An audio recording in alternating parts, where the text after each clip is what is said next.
Praise God. I want to preach to you this morning on the subject, Surprised by Grace.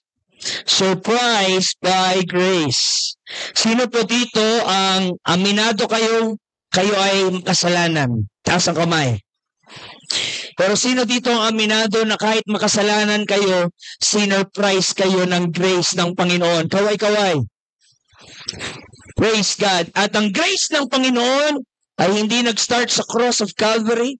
Ang grace ng Panginoon ay hindi nag-start nung New Testament. But even before the beginning of time, in Genesis chapter 3, ipinakita na ng Diyos ang kanyang biyaya. Genesis chapter 3 verse 6, when the woman saw that the tree was good for food and that it was a delight to the eyes and that the tree was desirable to make one wise, she took from its fruit and ate, and she gave also to her husband with her, and he ate. Ayan, mga batang pasaway yan, mga kapatid. Then the eyes of them both were open, and they knew that they were naked, and they sewed fig leaves together and made themselves loin coverings. They heard the sound of the Lord God walking in the garden in the cool of the day, and the man and his wife hid themselves from the presence of the Lord God among the tree of the garden. Now, nung pagkain ni Adam and Eve doon sa fruit, pwede na silang patayin sana ng Diyos doon. Pwede na sana silang ulanin ng Diyos ng fire from heaven or kidlatan sila.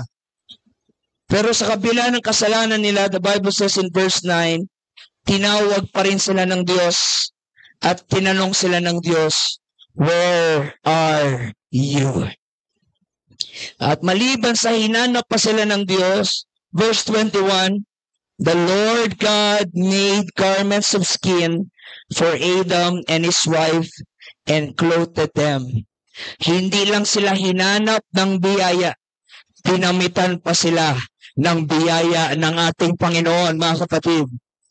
Surprise by grace. Apiran mo yung katabi mo, sabi mo, surprise by grace. And you may be seated. Thank you for standing. Kung inyo pong babasahin ang Bible, wala po kayong makikita na dominating and prevailing message sa Bible, kundi ang glory ng grace ng Panginoon. Paulit-ulit from Genesis to Revelation, the dominating and prevailing message of the Bible is the glory of the grace of God. Na kahit ang tao palpak, andyan na naman ang biyaya ng Panginoon. Palpak na naman ng tao, andyan na naman ang biyaya ng Panginoon. Sunod na generation, palpak na naman ang tao, pero ang biyaya ng Diyos ay hindi nauubos, hindi napapagod, hindi titigil. From generation to generation, pinapaabot niya ang kanyang grace. In poetic terms, sa Tagalog, babasahin po ang biyaya ng Diyos ay tulad ng sinag ng umaga, nililinis ang anino ng iyong gabi. Ito ang hangin na maaring hindi mo nakikita, pero ito ang dahilan kung bakit tayo ay nabubuhay pa. Ang biyaya ng Diyos, ito ang ulan na bumubuhos sa atin. Nililinis ang alikabok ng ating mga kasalanan. Ang biyaya ng Diyos, ito ang tahimik na awit na nagbibigay sa atin ng kapayapaan sa panahon ng malakas na bagyo. Ang biyaya ng Diyos, ito ang bumubuhat sa atin kapag hindi na natin kayang bumangon sa ating mga sarili. Brothers and sisters, mula sa araw ng iyong pagkasilang hanggang sa araw ng iyong pagkamatay, it was all by the grace of God. Mula sa day of your birth until the day of your death, it was all by the grace of God. Bawat tipok ng puso mo ay grace ng Panginoon. Bawat inhale ay grace ng Panginoon. Bawat exhale ay grace ng Panginoon. Bawat hakbang sa ating paglalakbay ay grace ng Panginoon. At ito ang grace na hindi natin deserve, pero binigay ng ating Panginoon, mga kapatid. It was grace before me. It was grace above me. It was grace with me. It is grace after me. It is grace behind me. It is grace over me. It is grace under me. It is grace inside of me. Ang buong storya ng aking buhay ay storya ng grasya ng Panginoon. Hallelujah! Ang mga Kristiyano ay hindi perfect. Ang mga Kristiyano ay mga badlungon. Ang mga Kristiyano ay mga dating dautan lang din. Pero ang Kristiyano ay pinatawad ng biyaya ng Panginoon. It was all by the grace of God. Mga bisita, huwag kayong mahiya. Maaaring makita nyo kami naka-necktie, naka-long sleeve, mga mahaba, palda mahaba po. Pero huwag kayong matakot dyan. Yung buhay namin parang ganyan din sa inyo noon. Dati rin marami rin sugarol dito noon. Marami ding mga chain smoker dito. Sinong naninigarilyo dito dati? Taas ang kamay.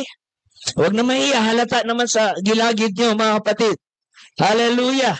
Mga dating drug addict, meron dito. Dating immoral, marami dito. Hallelujah, hindi naiiba ang buhay namin sa buhay nyo. Pero nandito kami dahil ang Diyos ay puno ng grasya. Ang Diyos ay puno ng biyaya. Kung binago sila ng Diyos, babaguhin ka rin ng Diyos. Kung binago ako ng Diyos, babaguhin ka rin ng Diyos. Hallelujah. Pasalamat talaga kayo na ang Diyos ay hindi ako, mga kapatid. Dahil kung ako ang Diyos, kayong mga pasaway, mga badlungon, erasin ko na kayo sa mundo, mga kapatid. Mga salot kayo, mga cancer kayo, mga walang hiya kayo, mga kapatid. Yung mga lubot nyo, sunugin ko talaga yan sa impyerno. Kung ako ang Diyos, mga kapatid. At kung kayo ay nagkasala, hindi ko kayo ililigtas. Swerte nyo, mga kapatid. Hallelujah. Sino kayo para iligtas ko? Diyos ako na nasa langit. Relax na ako sa langit. Relax ako sa trono. Bakit ako bababa sa lupa at ibibigay ang aking buhay para sa inyo ng mga dautan? Kung ako ang Diyos, mga kapatid, buburain ko na lahat ng masama at gagawa na lang ako ng panibagong mga alien, siguro, mga kapatid. Gagawa ako ng bagong universe. Hallelujah. Kaya hindi ako naso-surprise pag ang Diyos ay may mga taong pinatay, mga kapatid. Maraming mga atheists nagsasabi, anong klaseng Diyos yan? Diyos na pumapatay. Pero ang sinasabi ko, hindi nakakagulat na pinatay sila ng Diyos. Ang mas nakakagulat, bakit pinuhay pa tayo ng Diyos? Because in reality, we deserve to die because we are sinners. Mga rebellious people tayo. Sinaway natin ang salita ng Diyos.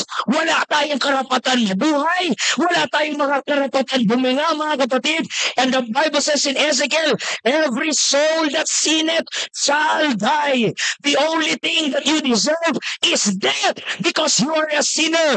For the wages of sin is death. And all have sin and fall short of the glory of God. Pero ang na-surprise ako, kahit ang pinakamasamang tao ay binubuhay pa rin ang Diyos. Kahit mga kriminal, kahit mga drug addict, buhay pa rin ngayon. Bakit? Ang grace ng Panginoon, binibigyan sila ng chance na lumapit, na magsisi, na magbago. Oh, hallelujah. Daming mga taong nag-iinarte na, bait-bait ko, ba't nangyari sa akin to? Hindi ko deserve. Hallelujah. At maraming nahihirapan, pastor, sagutin na, why bad things happen to good people? May nabasa akong libro, ganun kakapal. Sa kapal ng libro, di niya nasagot. Ano yung sagot? Why bad things happen to good people? Kung ako magsulat ng libro na yon, 2 page lang yon. Yung title, sabay yung sagot. Ano ang sagot? Why bad things happen to good people? Ano ang sagot? Because there is no good people. Walang mabait na tao. Maring mabait siya para sa iyo, pero masama siya para sa iba. Maring mabait siya sa akala mo, pero pag siya na lang mag-isa, nakikita ng Diyos ang kanyang puso. Nakikita ng Diyos ang kanyang isip. Maring para sa iyo, mabait siya. Para sa akin, mabait siya. Pero sa standard ng Diyos, walang mabait ni isa sa atin, mga kapatid. Pero kaya tayo mapupunta sa langit, hindi dahil mabait tayo, kundi dahil mabait ang ating Diyos. Surprise! Buhay ka pa rin! Surprise! Humihinga ka pa rin! Surprise! Nasa church ka na! Surprise! Ginagamit ka na ng Panginoon! How this thing happened? It was all by the grace! Biyaya lang to lahat ng Panginoon. Hindi natin to hiningi. Hindi natin to pinaghirapan. Hindi natin to in-expect. At higit sa lahat, hindi natin to deserve. Pero binigay niya. That's why ang kaligtasan is only by grace alone. Not by penitensya. Ewan ko, may nagpe-penitensya ba dito, Pastor? Meron din dito? Sa Pampanga, Pangasinan. Marami doon yung naglalakad-lakad na nilalatigo-latigo yung kanilang likod. Tapos nagpapapako sa cross. Iniisip nila yun ang magliligtas sa kanila.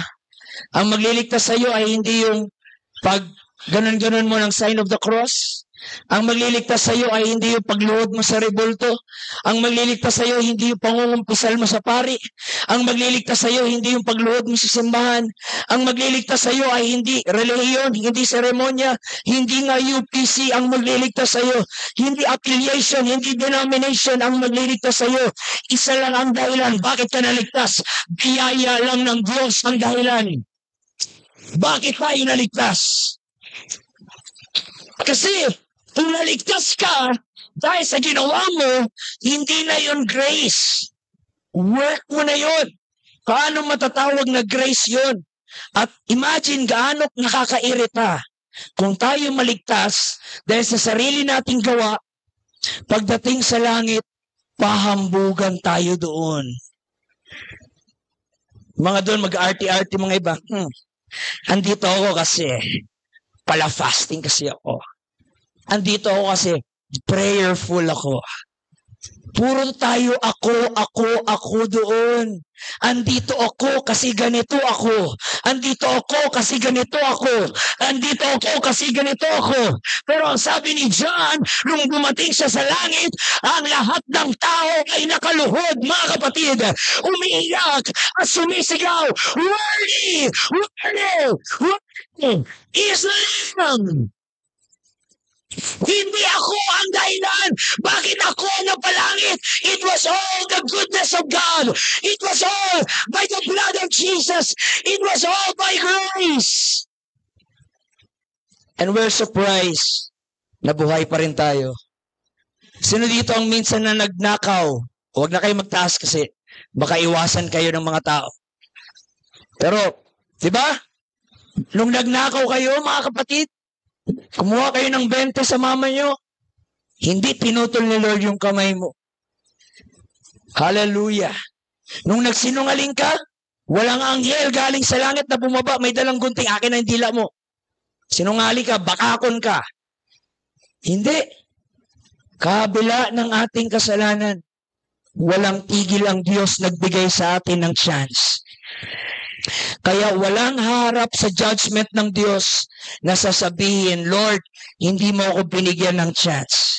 He gave us million of chances na itama natin ang ating sarili sa harapan ng Panginoon. Mga kapatid, hallelujah! Nandito ko ngayon, it was all by the grace of God. Sinurprise tayo ng biyaya ng Panginoon. It was like a radiant sun. He shines through darkness, and the grace of God reaches to the very depths of our sin and save a sinner like me.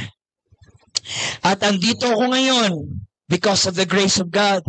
Hindi ako pastor ngayon dahil lang sa pestahan niyo ako. Hindi ako pastor ngayon dahil lang pastor ang papa ko. Pastor ako ngayon dahil biyaya lang to ng Panginoon. Ikaw ay nandyan ngayon, nakaupo, biyaya lang yan ng Diyos. Yung negosyo mo, biyaya lang yan ng Diyos. Yung trabaho mo, biyaya lang yan ng Diyos. Nakapili ka ng bahay, biyaya lang yan ng Diyos. Nakapili ka ng sasakyan, biyaya lang yan ng Diyos. You are standing in the threshold of His grace and you don't have anything to boast. Biyaya lang lahat ng Panginoon, mga kapatid. Kaya si Apostle Paul, very humble siya kasi nare-realize niya palagi ang grace ng Panginoon. Si Apostle Paul ay magaling na preacher, magaling na teacher, magaling na writer ng 14 epistles, missionary, ang daming revelation na binigay ni Lord sa kanya na hindi binigay sa ibang apostles. Pero alam niyo anong nilagay ni Paul sa kanyang biography? Ang sabi ni Paul, I am the least of the apostles, and I am the chief of all sinners. Sabi ni Paul sa lahat ng apostle, ako ang pinakamababa dahil dati akong persecutor ng church. Isa ako sa dahilan kaya namatay si Stephen. Marami akong mga Kristiyano na ikinulong, and I am the chief of all sinners. So sino ka ngayon, Apostle Paul? Anong sabi ni Paul? I am what I am because of the grace of God. Nalagpasan natin ang 2024 because of the grace of God. Hallelujah! Umabot ang Iligan Church for many years because of the grace of God. Huwag natin kakalimutan yan, mga kapatid. Lahat ay biyaya lang ng Panginoon. Hallelujah! Sa Genesis chapter 3, ito po ang tinatawag na the ugliest chapter in the Bible. Bakit ugliest chapter ang Genesis 3? Kasi diyan nagsimulang pumasok ang kasalanan. Lahat ng kapangitan na nakikita nyo ngayon sa mundo ay rippling effect or snowball effect ng nangyari sa Genesis chapter 3. Dito po sa Genesis chapter 3, everything went wrong. Fatally wrong, morally wrong, historically wrong. This is the moment that changed everything. This is the moment na nahiwalay ang tao sa Diyos. This is the moment na pumasok ang lahat ng sufferings, disease, and injustice. At ang tao ngayon ay maligaw, hindi alam ang direksyon ng kanilang buhay. Lahat yan ay nagsimula sa Genesis chapter 3. Naalala ko yung mama ko, tuwing masakit yung puso niya, lagi niya sinasabi, si Eva kasi. Hallelujah. Laging sinisisi si Eva. Nahirapan tuloy tayo ngayon, mga anak, dahil kay Eva. Hallelujah. Minsan, hindi natin maiwasan manisi talaga eh. Si Adan kasi, ba't pa kasi nakain yung durian na yun eh. Wala sana tayong pagdurusa ngayon, mga kapatid. Hallelujah. May iba pang Kristiyano nagsabi, pagdating ko sa langit, makikiusap ako kay Lord, suntukin ko si Adan kahit isang beses lang. Pagbigyan mo ko, Lord. Siya talaga ang may kasalanan ng lahat. Pero alam niyo sinasagot ko, huwag kayong manghusga. Dahil baka kung kayo din ang sa katayuan ni Adan, you will also do the same thing. Gagawin mo rin yun, mga kapatid. Kung ano ang naging kasalanan ni Adan at Eva, pwede rin natin gawin yun. Kasalanan ng mga tao sa Bible, pwede rin natin gawin yun, mga kapatid. At nung kinain na ni Adam and Eve, yung forbidden fruit, dun pa lang eh. Diyan pa lang. Dapat kinulos na ng Diyos ang kanyang wrath at ang kanyang fury. Anong dapat ginawa ng Diyos nung kinain nila yung pinagbabawal na fruit? Letter A, buksan yung lupa at kainin si Adam at Eva. Letter B, mayahati yung sky, tapos may kidlat, Tapos manginig-ginig sila Adam and Eve. Letter C, magpadala ang Diyos ng anghel ng kamatayan at patayin sila. Letter D, ipakain sila sa dinosaurs. Ang daming options. Surprise! None of the above. Wala doon ang ginawa ng Diyos. Pero instead, napatayin sila ng Diyos. Ginanap pa sila ng Diyos. Ginamitan pa sila ng Diyos. Hindi pa rin tumigil ang Diyos. Ipakita na kahit galit siya, may tiyaya pa din sa lahat. At ang nagpapaluha talaga sa akin ay nung nagkasala si Adam and Eve, ang sinabi ni Lord, "Where art thou?" Watch. Hindi sinabi ni Lord, "What have you done?" Hindi sinabi ni Lord, "Pastilan ka mong mga bataa kayo." Hindi sinabi ni Lord, mga kapatid, na mga walang hiya kayong dalawa kayo. Dalawa na nga lang kayo sa mundo, mga pasaway pa kayo. Hindi. Hindi tinanong ni Lord anong nagawa niya. Nagawa nila. Ang tinanong ni Lord, nasaan sila? Bakit? Mas importante ka sa Diyos kaysa pagkakamali mo. Mas importante ka sa Diyos kaysa kasalanan mo. Mas importante ka sa Diyos sa pagkukulang mo. Gaano ka na backslide ngayon o matagal ka lang hindi nag-church. Hindi tinatanong ni Lord, bakit mo ginawa yun? Ang tanong sa'yo ni Lord, nasaan ka na? Bumalik ka na sa akin. Where are you, oh sinner? Where are you, oh backslider? Come to me, and I will give you rest. Come to me, and I will forgive you. Come to me, and my grace is sufficient. Hallelujah. Hallelujah. And I'm going to share you tatlong nakaka-surprise na bagay na ginawa ng grace ng Panginoon in this passage. So tatlo yan. Explain ko yan, tig-isang oras. 3 hours. Okay? Surprise number 1 is this. Grace chase you. Ang grasya ay hinahabol ka. Ang tao magaling magtago sa Diyos. Lalo na pag magkasala. Amen. Noong unang linggo, talaga pag mag-worship, hallelujah, hallelujah, hallelujah, hallelujah. Pero pag nagkasala, nandoon sa likod, nagtatago. Nahiyang umalakpak. Madalas, na ayaw na mag-church, hindi naman dahil natisod lang sila or may problema sa church. Ang isa sa dahilan, number 1 na dahilan, na ayaw na nilang bumalik sa church, kasi nahihiya sa kanilang kasalanan. Pero ang tao, takbo ng takbo sa Diyos. Pero ang Diyos, habol din ng habol sa tao. Hindi ka susukuan ng Diyos. Kahit bumalik ka pa sa inuman, kahit bumalik ka pa sa kasalanan, kahit bumalik ka pa sa kamunduhan, habulin ka ng biyaya ng Panginoon. Hindi ka tatantanan ng Diyos. Ito ang pinagkaibahan ng relihiyon at ng salvation. Ang relihiyon, ang tao ang naghahanap sa Diyos.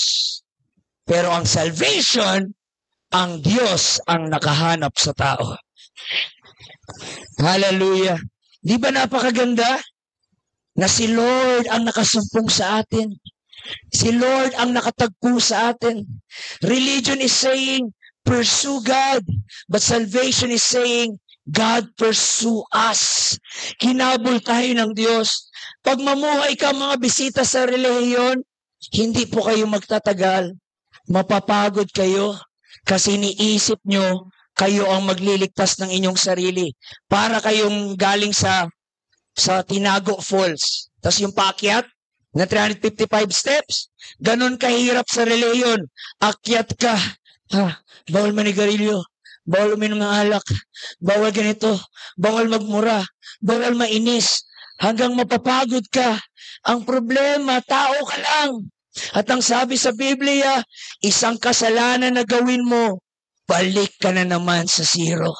Tapos akyat ka na naman hanggang mapapagod ka. See, that is religion. Pero ang grace, pag hindi mo na kaya, ang grasya ng Diyos ang tutulong sa iyo. Bubuhatin ka ng Panginoon. Hindi mo kailangan pilitin ang sarili mo. Ang Holy Ghost, siya ang magbabago sa iyo. Siya ang magpapalaya sa iyo. Siya ang magbibigay sa iyo ng tagumpay. I once was lost, but now I'm found. I once was blind, but now I can see. Sabi ni Jesus, you have not chosen me, but I have chosen you. Surprise! It was all by grace. That's why I want to encourage you, gaano man kalayo ka na, pakiramdam mo gaano ka nakalayo sa Diyos at gaano ka nakarumi sa inaakala mo, ang grasya ng Diyos ay aabutin ka kahit sa pinakamaputik at kadiring karumihan ng iyong kasalanan at yayakapin ka ng sukulang biyaya ng Panginoon. Maaaring ang buhay mo ngayon ay nasa kadiliman, pero magliliwanag ang grasya ng Diyos sa panahon ng buhay mong madilim. He will embrace you in your lowest. He will strengthen you in your weakness. Sabi ni Jesus sa parable ng shepherd, naalala niyo yung story na yon, mga kapatid? Hallelujah, iniwan ng shepherd yung 99 para lang mahanap ka na walang hiya na ikaw. Nabadlungon, mga sakit sa ulo. Hallelujah, hinanap ka ni Lord, mga kapatid. And the Bible says, yung shepherd, hindi siya uuwi hanggat hindi niya ulit bit-bit sa kanyang mighty arms ang shepherd na ang sheep na pasaway. Inendure niya yung jungle, naglakad siya sa wilderness, hinanap niya yung mga wolf, mga lion, para lang maligtas ka. Inakyat niya yung bundok para lang maligtas ka. Yan ang ibig kong sabihin, that grace will always chase you. Hahabulin ka ng biyaya ng Panginoon, mga kapatid. Wala sa inyo dito ang sobrang sama na hindi na kayo kayang patawarin ng grace. Wala sa inyo dito ang sobrang layo na hindi na kayo abot ng grace. No one is beyond the grace of God. No one is disqualified sa grace ng Panginoon. Maring you are lost and broken, but the grace of God will chase you. Sino dito ang mga nag-backslide na dati? Backslider. Konti lang, puro mababait. O ba't nandito pa rin kayo? Hallelujah. Nandito ba kayo dahil sa sarili nyo? O nandito kayo dahil sa kabila ng sarili nyo, inabot tayo ng biyaya ng Panginoon, mga kapatid. Hindi tayo sinukuha ng biyaya ng Panginoon. Grace will always chase us. Hinabol ng grace ang prostitute na si Rahab. Hinabol ng grace ang adulterer na si David. Hinabol ng grace ang persecutor, murderer na si Paul. Hinabol ng grace ang Thomas na laging nagdududa. And the same grace na nandito ngayon ay hinahabol ka ngayon, mga kapatid. Hindi ka makakatakas. Kahit pa, sige ka inom. Tapos sayaw-sayaw sa karaoke ng Touch When I Touch. You're my own lover. Do-we. Mamaya-maya, pag uwi mo sa bahay, umiiyak ka kasi naramdaman mo ang pag-ibig ng Panginoon sa iyo, mga kapatid. Hindi ka tatantanan ng biyaya ng Panginoon. Ephesians chapter 2, verse 1. And you were dead. Patay ka na sa kasalanan. In sin. Nung natagpuan daw tayo ng Diyos, hindi tayo naghihingalo na, tulong, tabang. Hindi. Noong una tayo nakita ng Diyos sa kasalanan, mga bangkay na tayo. You were dead in your sin. Pero anong sabi sa verse 4? But God, being rich in mercy, because of His great love, wherewith He loved us, kahit patay na tayo sa kasalanan, ay binuhay tayo sa Espiritu ng Diyos. Kaya huwag kang magyayabang. Anumang promotion mo, anumang success mo, anumang narating mo sa buhay, bangkay ka lang sa binuhay ng Diyos. Bangkay ka lang na binuhay ng Diyos. Kaya pagdating sa verse 8, ang sabi ni Paul, for by grace you have been saved through faith, not of yourselves.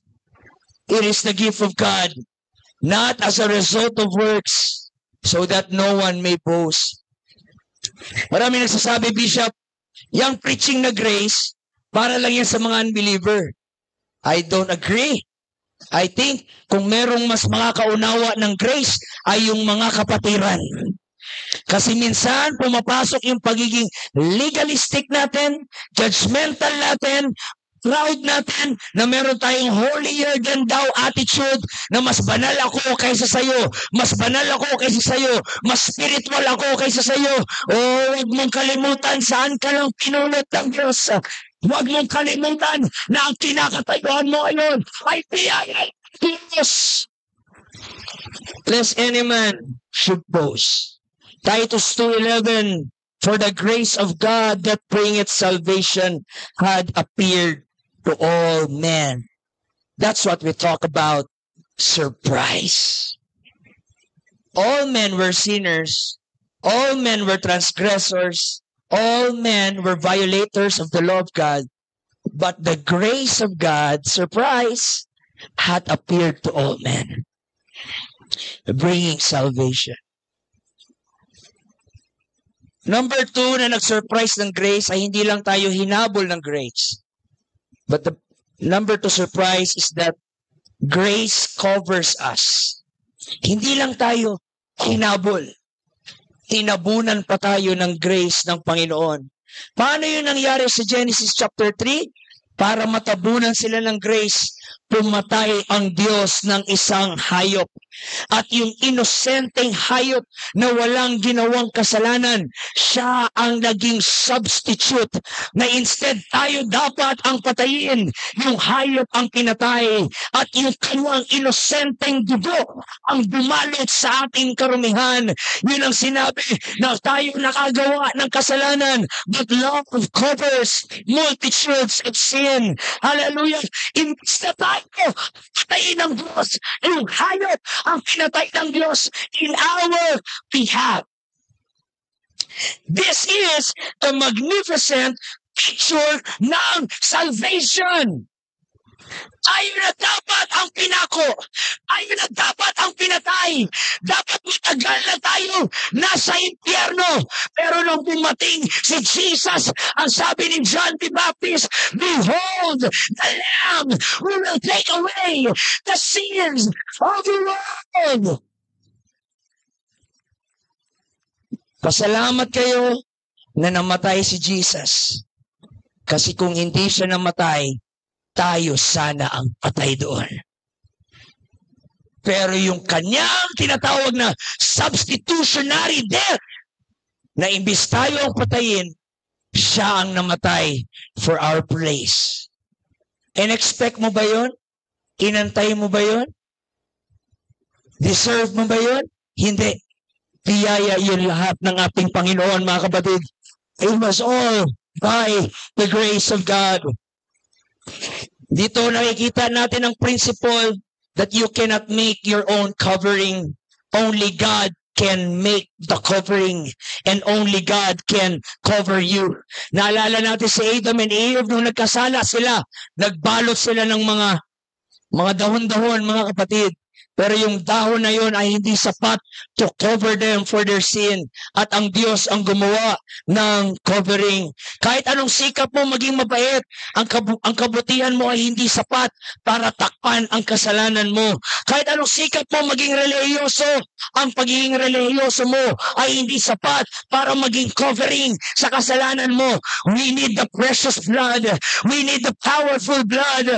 We need the blood that reaches above the mountains and reaches to the lowest of the valley, mga kapatid. At I want to tell you right now, hallelujah, saksakan ka man ng kasamaan, sukbulan, biyaya ng ating Panginoon dahil tinatapunan niya tayo sa kapila ng ating mga kasalanan. He covered us. Tanging ang Diyos lang ang makagawa ng covering. Hindi mo mako-cover ang kasalanan mo by Pentecostal ako, UPC ako, hallelujah, hallelujah. Di mo mako-cover ang kasalanan mo by pretending that you are good. You need the covering of God and the blood of Jesus. Salamat sa grasya ng Panginoon. Hindi niya tayo iniwan na dumiskarte kayo ng kanya-kanya yung damit. Maghanap kayo dyan. Gawa kayo ng paraan na matakpan niyo yung kahihiyan niyo. Hindi niya tayo hinayaan na dumiskarte ng ating sarili. But He provided Himself a lamb. He provided the covering. He provided the sacrifice. He provided Himself the lamb. You are covered by the blood of the lamb. I want to tell you right now, sino ka man ngayon, tinatakpan ka na ng dugo ng ating Panginoong Jesus. I don't care gaano nakakahiya ang kasalanan mo. Kadiri ang kasalanan mo. Masalimuot ang iyong nakalipas. Matindi ang kasalanan mo. I declare today, in the name of Jesus, you are covered by the blood of the Lamb.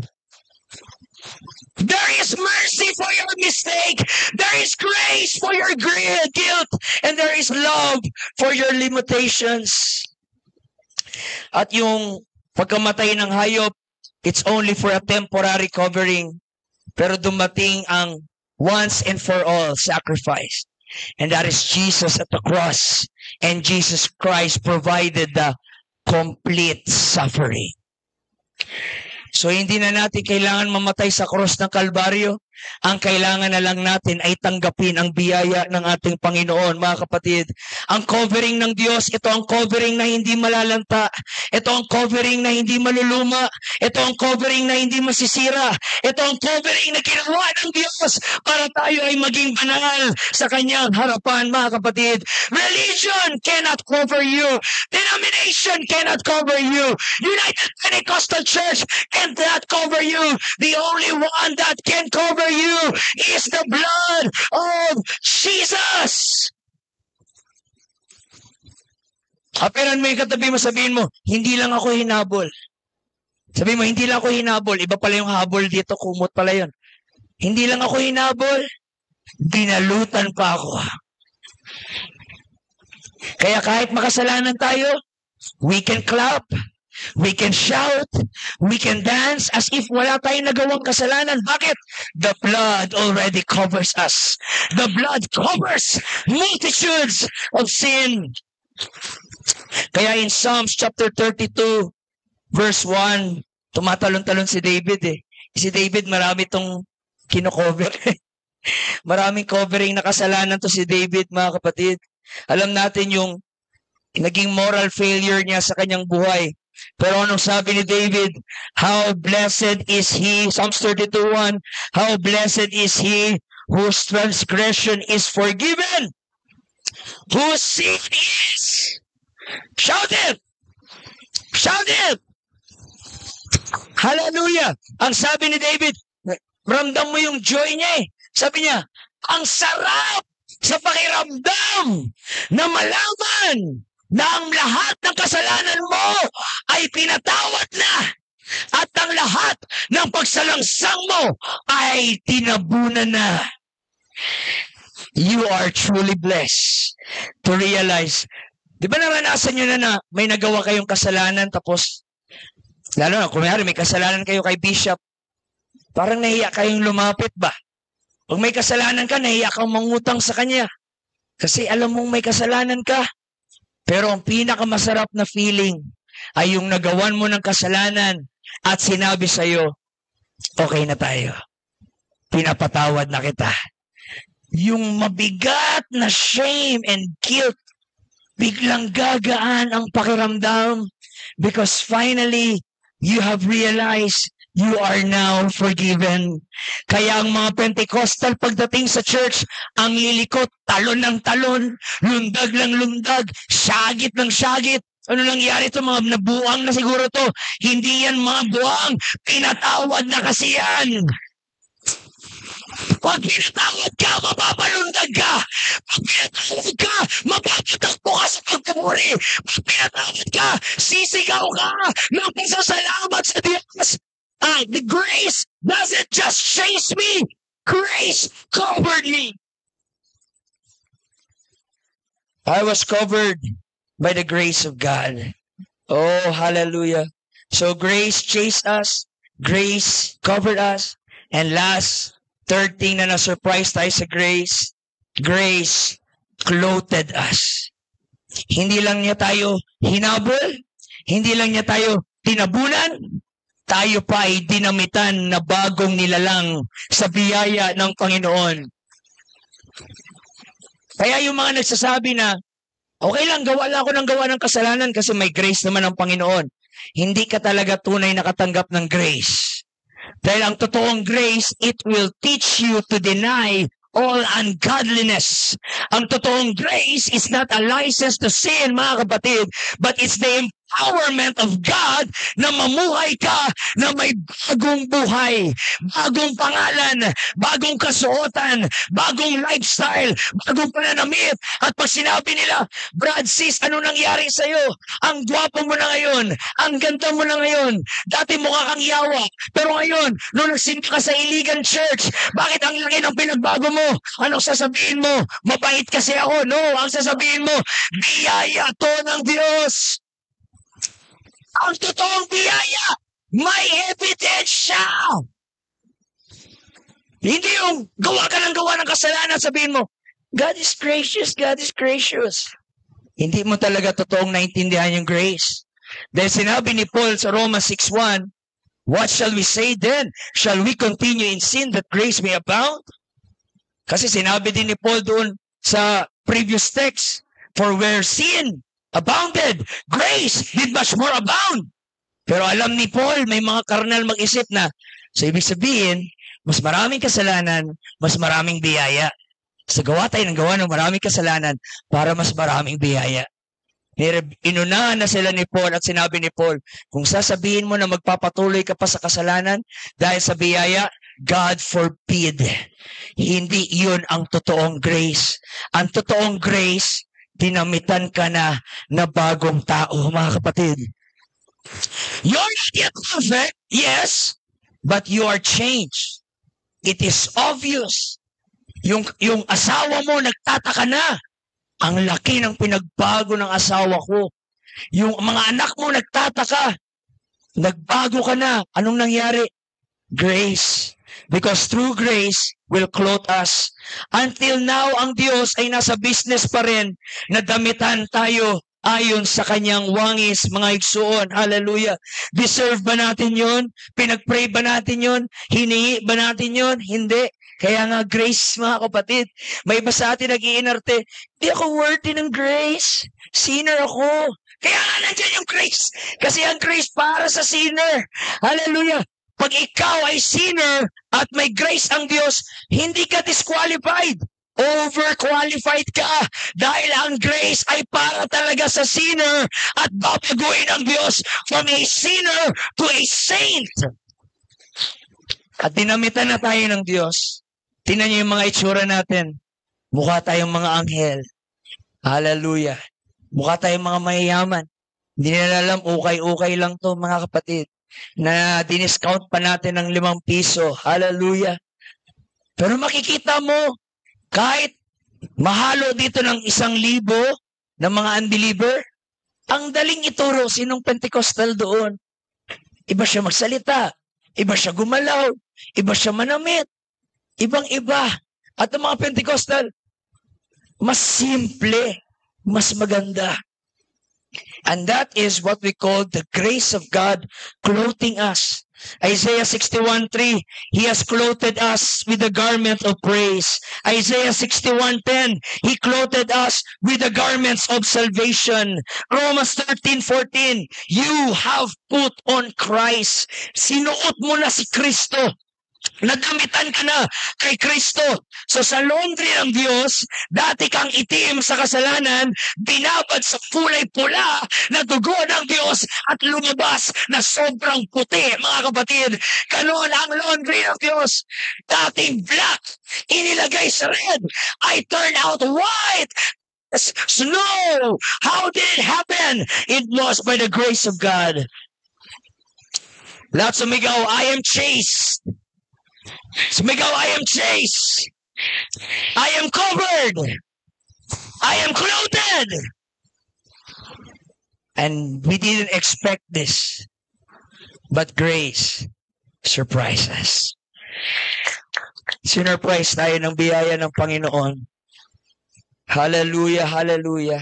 Sa kabila ng kasalanan ng tao, hindi na-threaten ng Diyos. Wagkos, sa kabila ng kasalanan natin, nag-prevail ang biyaya ng Panginoon. Marami nagsasabi na, si Lord daw, may grace lang ng New Testament, no Old Testament, walang grace si Lord. Ano yun, mga kapatid? Ano si Lord? Pabago-bago ng mood? Suplado sa Old Testament, tapos mabait sa New Testament? No, ang grace ng Panginoon, it was from beginning to the end. At ang nature ng Panginoon hindi nagbabago. Ang katayuan natin pabago-bago, pero ang kabutihan at grasya ng Diyos ay hindi nagbabago. In fact, ang last verse sa Bible, Revelation 22:21, ano ang sabi? The grace of our Lord Jesus Christ be with you all. Amen. From Genesis to Revelation, umaapaw ang kasalanan. Genesis to Revelation, umaapaw ang kasamaan ng tao. Pero ang closing statement ng Bible, the grace of the Lord Jesus be unto you all. Amen. Grace has the final say in your life. Nakakala nyo tapos na ako, hindi pa. Mayroon pa akong 1 hour, mga kapatid. Ipapaliwanag ko sa inyo, bakit ko ito pinapangaral sa inyo? Bakit importante na maintindihan nyo ang kadakilaan ng biyaya ng Diyos? Going to tell you, number 1, to eradicate human boastfulness. Pag maintindihan mo ang grace ni Lord, tanggal yung yabang mo. Hallelujah. Meron ba kayong kilala na mayabang? Parang dito, marami yatang mayabang dito. Maraming hambugero, mga igsoon. Kung may mga taong mga mayayabang, isa lang ang problema niyan.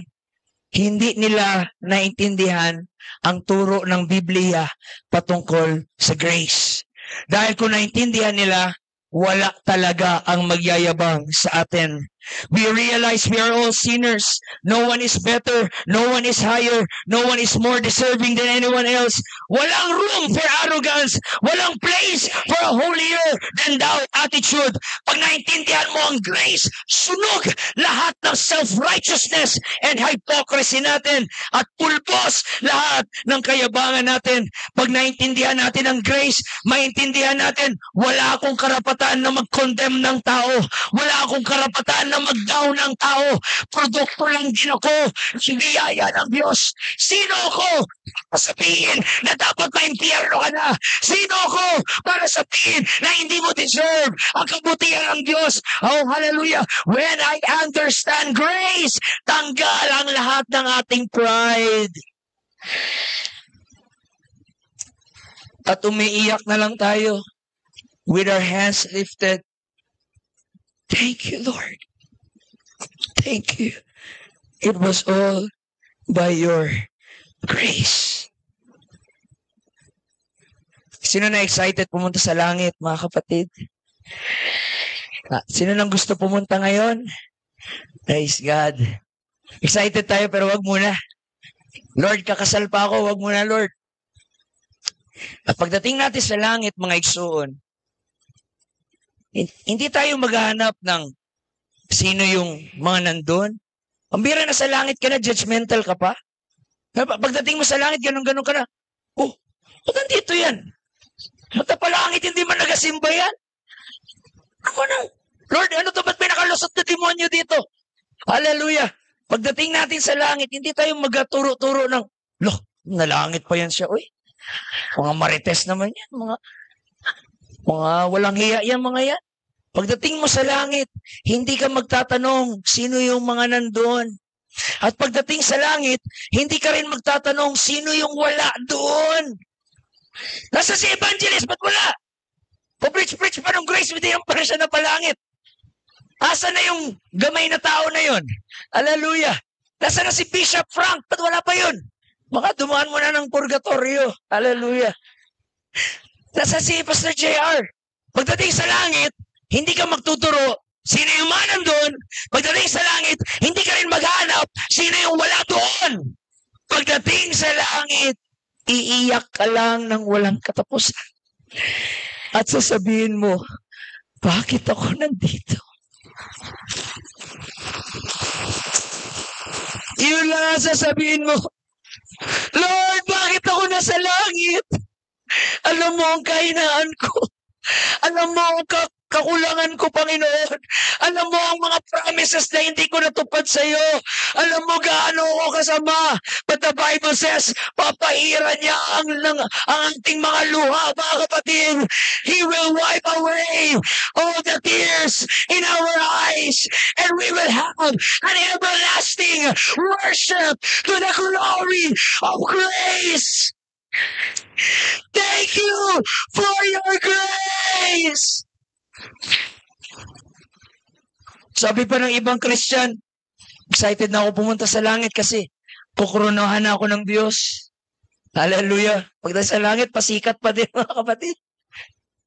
Lalagyan na ako ng korona ng Panginoon. But the Bible says, yung mga nilagyan ng korona, after silang suotan ng korona, tinanggal din nila agad in a millisecond at inilagay sa paanan ni Jesus Christ. They cast their crowns at the feet of Jesus. Bakit sila ginawa yun? Sinasabi nila, Lord, kaya lang ako nag-repent dahil sa grace mo. Kaya lang ako nagpabaptize dahil sa grace mo. Kaya ako naging Pentecostal dahil sa grace mo. Kaya ako nabago dahil sa grace mo. Kaya ako naging preacher dahil sa grace mo. Kaya ako naging pastor dahil sa grace mo. Kaya ako nasa church. It was all because of your grace. I don't have anything to boast. I am a sinner, but grace surprised me.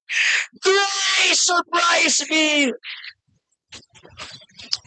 And lastly, kaya tayo dapat maintindihan ng grace upang lagi tayong may pagpupuri sa ating mga puso. Kung may iba sa inyo, hirap magpuri sa church, isa lang ang dahilan.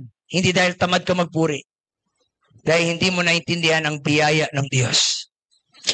Kung naintindihan mo ang biyaya ng Diyos, hindi mo mapigilan, hindi pumalakpak. Hindi mo mapigilan, hindi tumakbo. Hindi mo mapigilan, hindi maglundag. Hindi mo mapigilan, hindi umiyak, mga kapatid. Hallelujah. Maraming moments sa ating buhay. Devotion pa lang. Tagaktak ang luha sa ating mga mata. Dahil naalala natin ang grace ni Lord. Now I'm washed. Now I'm alive. I'm forgiven. I'm sanctified. I'm redeemed. All by the grace of God. Paano to, Pastor? Marami pa rin akong kahinaan. Marami pa rin akong kasalanan. Time to time. Ang sarap magmarites tuwing Martes. Paano ba to? Huwag ka mag-alala. Ang sabi ng Panginoon, my grace is sufficient for your weakness. Kung hindi ka nga sinukuan ni Lord nung unbeliever ka, bakit ka susukuan ngayon ng Diyos ngayon na believer ka na? Kung hindi ka niya sinukuan nung palahubog ka pa, drug addict ka pa, bakit ka pa niya ngayon susukuan ngayon na nagsisimba ka na at nanghina ka lang? Ano mang sinimulan ng Diyos sa buhay mo, tatapusin niya ng Panginoon. Hindi ka niya iiwan sa ere, mga kapatid. Sasamahan ka niya. He is the author and the finisher of our faith. My grace is sufficient. Sufficient saan? Sufficient in your lowest. Sufficient in your darkest. Sufficient. It's an all-sufficient grace. So, here we are, mga kapatid. Lahat tayo makasalanan. Sa judgment ng Panginoon, dapat na maimpyerno tayo. Nakaharap na tayo sa white throne judgment at papunta na tayo dapat sa impyerno. Pero bago i-pronounce ng Diyos na maimpyerno na tayo, bago niya sabihin, go to hell! Bago niya sabihin yun, biglang may cross na umangat. Biglang may cross na nagliwanag. At dahil sa cross, pinatawad tayo. Surprise!